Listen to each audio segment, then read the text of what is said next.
Hello students, this is the new chapter linear programming problem class 12th maths. Linear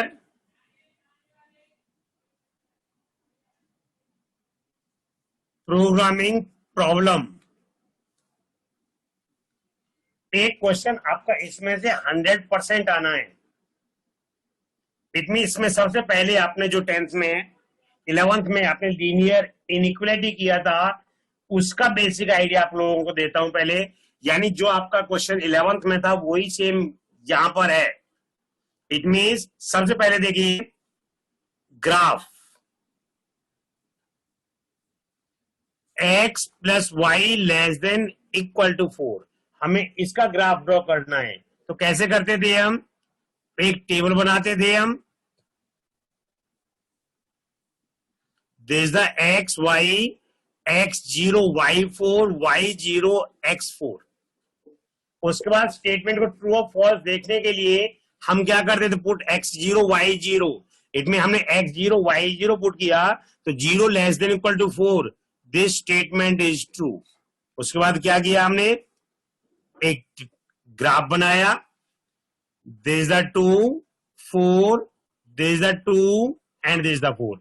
ये point हमारा 4 0 है, ये point हमारा 0 4 है और दोनों को ज्वाइन कर दिया। तो ये जो ग्राफ आया है हमारा, ये ग्राफ है x plus y equal to 4 का। अब इसमें शेडिंग करनी है।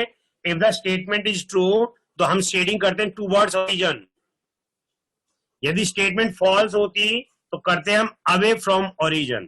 तो एक ग्राफ तो आपका ये है x plus y equal to 4, दूसरा x minus y less than equal to 0। इसका ग्राफ हमें ड्रॉ करना है तो आप टेबल बना सकते हो, वैसे भी एग्जैक्ट रफ भी बना सकते हो। It mean x y x0 y0 x2 y2 x2 and y2। मतलब हमें इसका भी ग्राफ ड्रॉ करिए। इट मीन्स ये हमारा 2, this the 4, this the 2 and this the 4। ये पॉइंट हमारा 0 0, x2 y2, ये पॉइंट आ गया हमारा, हमने ज्वाइन कर दिया तो ये ग्राफ आ गया हमारा x minus y equal to 0। और you can say x equal to y, और you can say y equal to x, और you can say x minus y equal to 0। अब इसमें क्या करते हैं? इसमें शेडिंग किस साइड की होगी हमें ये चेक करना है। इसमें जो शेडिंग होगी वो किस साइड की होगी। हम करते क्या है? इसमें हम 0 0 पुट नहीं करते क्योंकि this line already passing through the origin 0 0। तो उसमें केस में क्या करते हैं? यानी हमारी इक्वेशन एक्चुअली ये है x less than equal to y, x minus y less than equal to 0। इसका मतलब हो गया x less than equal to y है हमारा ये।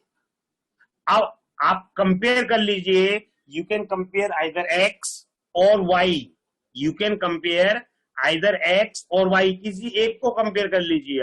अब यहां पे देखिए x less than equal to y है, लेकिन मुझे पता है कि जो लाइन मैंने ड्रॉ की है, जहां पेन रखा है मैंने, ये line x equal to y की है।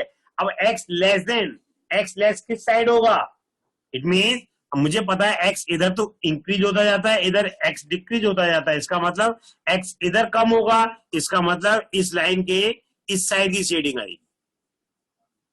बाई चांस ये x greater than equal to y होता तो ये नीचे की शेडिंग आ जाती। दो ग्राफ। तीसरा ग्राफ क्या है हमारा? x less than equal to a और y greater than equal to a और y less than equal to a। मैं एक ही ग्राफ में दोनों करूंगा। अब यहां पे देखिए ये x less than equal to a, it mean x equal to 1 का ग्राफ है, 2 3 4, it mean this is parallel to y axis. ये x इक्वल टू a का ग्राफ है। ये जो ग्राफ हमने ड्रॉ किया है ये x इक्वल टू a का है। इट मीन लेस देन है, इसका मतलब लेफ्ट में जाएंगे। x greater than equal to 1 होता है, 2 होता है, 3 होता, तो इस राइट के राइट में जाते हैं। y इक्वल टू ए, ये कोई ग्राफ हमने y इक्वल टू ए का ड्रॉ कर दिया। अब y ग्रेटर देन ए, इसका मतलब एक y a से ग्रेटर है, इसका मतलब इस लाइन के ऊपर का आएगा। तो सिर्फ ये 4 ही ग्राफ हमारे बनते हैं, ये 4 ग्राफ हमारे बनते हैं जो हमें पूरे एक्सरसाइज में, पूरे चैप्टर में यूज करने हैं। ax plus b y plus c equal to 0, x minus y less than और greater than equal to 0, x less than equal to a और greater than equal to a, y greater than equal to a और less than equal to a। तो ऐसे graph आपने 11th में draw किए थे, but वहां पर था क्या, वहां पर सिंपल ग्राफ ड्रॉ करके छोड़ दिया था, शेडिंग करके छोड़ दिया था। अब उसके बाद 11th में हमारे पास एक एक्स्ट्रा ऐड हो गया, इसमें हमें कोई फंक्शन दिया हुआ है, मैक्सिमाइज्ड फंक्शन और मिनिमाइज्ड फंक्शन, मैक्सिमाइज्ड फंक्शन और मिनिमाइज्ड फंक्शन। वैसे मिनिमाइज वाला पार्ट हमारे सिलेबस में फिलहाल नहीं है, इस साल नहीं है, बट वैसे हमारे सिलेबस में पहले था। तो इसमें इसका मतलब जो भी क्वेश्चन आएगा वो मैक्सिमाइज का आएगा, क्योंकि आपका जो सिलेबस में से अनबाउंडेड रीजन निकल गया है। अनबाउंडेड रीजन का मतलब वो मिनिमाइज वाला पार्ट निकल गया है, मैक्सिमाइज वाला पार्ट है हमारे पास सिलेबस में। तो हम एक क्वेश्चन लेता हूं मैं, यानी वो कंप्लीट क्वेश्चन देखिए आप। इट मीन्स ये है example number 1 of page number 509। Example number 1 page number 509। Question है हमारा, solve the linear programming problem graphically. Z equal to 4x plus y subject to constraints. It means x plus y less than equal to 50, 3x plus y less than equal to 90, x greater than equal to 0, y greater than equal to 0। ये x greater than 0, y greater than 0 generally हर question में होगा, क्योंकि ये जो हमारा chapter है वो रियल लाइफ से रिलेटेड है, और रियल लाइफ में कोई भी चीज नेगेटिव नहीं होती, एवरीथिंग इज पॉजिटिव। इसलिए हमें जो भी शेडिंग आएगी that is in first quadrant, not in other quadrants. It means अब ध्यान से देखिए, इन चारों से पहले हमें ग्राफ ड्रॉ करना है, उसके बाद उसमें जो पॉइंट्स मिलते हैं उनको कहते हैं कॉर्नर पॉइंट्स। जो शेडिंग पार्ट है उसके कॉर्नर पॉइंट्स हमने 11th में नहीं निकाले थे, बट यहां पर वो निकालने हैं, and put all those points one by one in Z. अब जेड की किसी एक पॉइंट पे वैल्यू मैक्सिमम होगी, यानी उसको मैक्सिमाइज करना है, यानी हमें इसको मैक्सिमाइज करना है, इसको हमें मैक्सिमाइज करना है। अब देखिए ध्यान से, पहला x plus y equal to 50, हमने टेबल बनाई,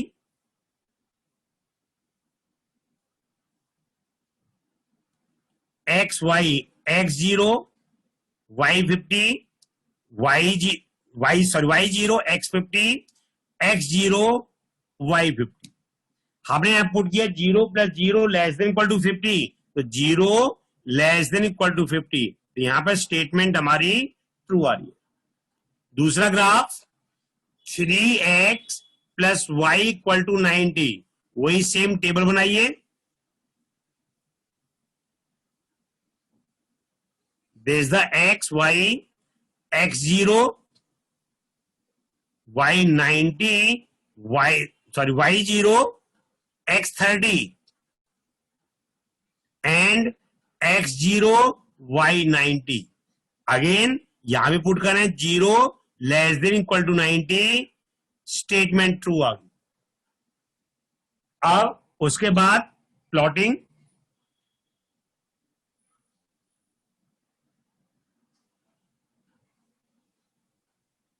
प्लॉटिंग करिए। It mean this the x o x dash, this the y o y dash, this the 10 20 30 40 50 60 70 80 और 90, यहां तक आ गया हमारा। This the 10 20, 30, 40, 50, 60, 70, 80 and 90. It mean पहला पॉइंट x 50 y 0, ये पॉइंट हमारा 50 0 आ गया। x 0 y 50, ये पॉइंट हमारा 0 50 आ गया। ज्वाइन कर दीजिए। अब आपको पेंसिल का यूज करना है, पेन का यूज नहीं करना है। It means x plus y equal to 50। Statement true है टूवर्ड्स ओरिजिन। स्टेटमेंट ट्रू है, इसलिए आपकी शेडिंग आएगी towards origin. It means statement true है टूवर्ड्स ओरिजिन। दूसरा पॉइंट, हमने एक लाइन ड्रॉ कर दी। दूसरी line x 30 y 0 x 90, sorry x 0 y 90।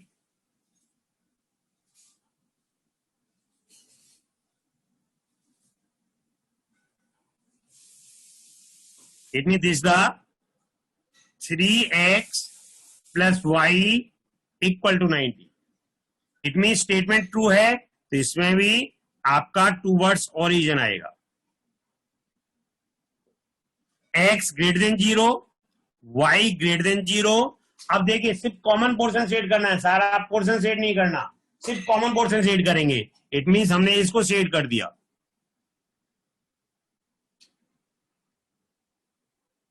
तो ये जो पॉइंट्स हैं, ये पॉइंट O आ गया, A आ गया, ये पॉइंट B आ गया और ये पॉइंट C हो गया। हम इन पॉइंट्स को कहते हैं फिजिबल पॉइंट्स और इस रीजन को कहते हैं फिजिबल रीजन। तो यहां पर फिजिबल पॉइंट्स क्या हुए हमारे? Then feasible points are O 0 0, A 30 0, B हमें निकालना पड़ेगा। बी के लिए क्या करें? ए बेटर इन दोनों इक्वेशन, वैसे तो आपको ग्राफ से लिखना है, ग्राफ की हेल्प लेनी है, बट आप इन दोनों इक्वेशंस को आपस में सॉल्व कर लीजिए। और सी पॉइंट क्या है हमारा? 0 50। अब बी पॉइंट को लिखने के लिए सॉल्व कर लिए दोनों इक्वेशंस को। अब सॉल्व करने के लिए क्या करें हम? देखिए x plus y equal to 50, 3x plus y equal to 90, minus कर दीजिए आप। इट में minus 2x equal to minus 40, x equal to 20। यहां पे x 20 है तो y हमारा 30 आ गया। तो b के कोऑर्डिनेट्स हमारे 20 एंड 30 आ गए। तो यहां पे जो फिजिबल पॉइंट्स हैं हमारे वो A, B and C. Put these points one by one. Put these points one by one in Z. It means now Z equal to, ये पार्ट तो यहां तक तो आपने 11th में किया था, शेडिंग वाला पार्ट। सिर्फ कॉर्नर पॉइंट्स हमने फालतू निकाले हैं। ये जो कॉर्नर पॉइंट्स हमने निकाले हैं, ये पॉइंट्स निकालने हैं, ये पॉइंट पुट करके एक एक करके यहां पुट करने हैं। Now Z equal to 4x plus y. Z at O 0 0, that is 0. Z at A 30 0, यहां पुट करिए 120 आ गया। Z at B, B क्या है? 30 20 30। इट मीन पुट करिए आप 4 into 20 plus 30, कितना आ गया?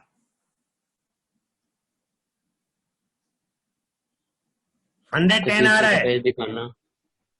Z at C,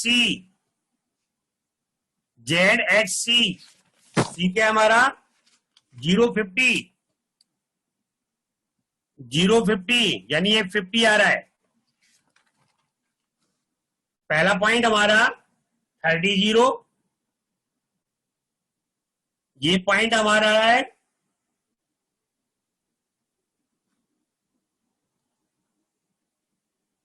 x 20 आ रहा है, y हमारा 30 आ गया। x 20, y 30।